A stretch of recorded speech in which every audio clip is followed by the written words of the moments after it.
All right, we're on. So tell us about your new Fibermatic. What this is a microcarbon unit. And what it does is it cleans with a biodegradable solvent. So if the solvent gets released from the machine or into the ground or is released into the clothing, then it breaks up naturally. Versus the old product, which was what they call fur. And what that did was this was more of a synthetic. And it did not, if it got out of the machine, it did not break up naturally. So what that would do is that would create basically hazardous waste into the ground. And when anything gets in the ground, it can get into groundwater. And that's when you can have a possibility of contaminants and things like that. So what this does is it cleans in this machine, it dries in this machine, and everything comes out of this machine. It's built-in safety pan. It collects everything inside its own machine. It's what they call the latest greatest. And you mentioned something about it's all self-contained and it purifies. Explain how that works. It's got a still that's built on it right here. And what happens is when the clothing's clean, it pulls it out of 3 different tanks. And what that is it's designed to be like 2 machines in one.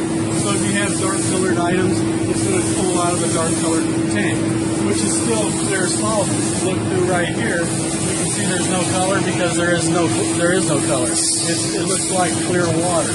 But if you don't want to clean something that's black and then follow it up with something that is light colored and white out of the same solvent, because spandexes and say your dark blacks or wool, they can still have a residue that can bleed out of them. It's just kind of the nature of clothing. Anyway, what it does is it will pull up and rinse out of the tank that it's designed to pull out of, and then it will dump that into a still, which is basically like making moonshine. It dumps it in there, and what it does is it takes the liquid and it heats it. Then it turns it into a vapor. The vapor rises up and it goes through an air conditioning unit that turns it back into liquid, which your contaminants or grime, grease, or anything like that doesn't turn into vapor. It's carried away through the filtering system. And then it will put the solvent back into the 3rd tank, which is completely purified. And then what you do is you just shift it back into your other tank. And on every load it has a built-on system that will add your detergents and your sizings, and it's added to each one, so it's an even keel base. And what it does is it gives your clothing a softer, less aggressive type feel.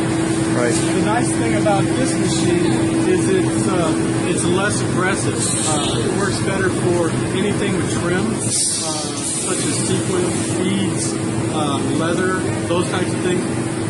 The negative about this machine is it's not as aggressive. So if you have heavier oily stains and things like that, it used to be you just throw it in the machine and it would break it up and get it out. This machine, what we do now is we have to spot that out, which we can still get out, but it's not as simple. But it's amazing how much clothing has oil and grease on it. Every restaurant that has salad oil, all your foods, and those are most of those stains are not visible, because what happens is, like, a good example is if you're drinking milk and you spill it on you, it goes away, but it didn't go away. Yeah. As soon as it's dry clean, it crystallizes, it turns back into milk, and you'll see every speck. Gotcha. So you spot it out. Well, the neat thing about this machine is it is eco-friendly. It is. And most dry cleaners are not known for being eco-friendly. There's a shift. There's a shift going on right now. Probably in the last 10 years.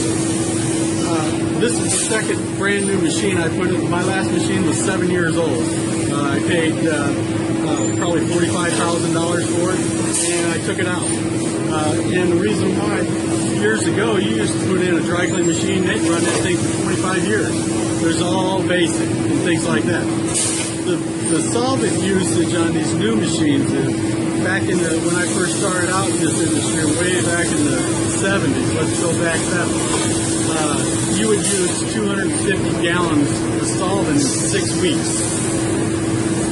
The machine that I had prior to this one, which was 7 years old, used 75 gallons for the year. Oh, wow. So that tells you the advances in dry cleaning. And that's because this is all self-contained. You're not taking it out wet, putting it in another dryer and then blowing it out the building or anything. So those are the differences. This machine right now, I started this in service on April Fool's Day. And I have not put an additional drop of solvent in it yet.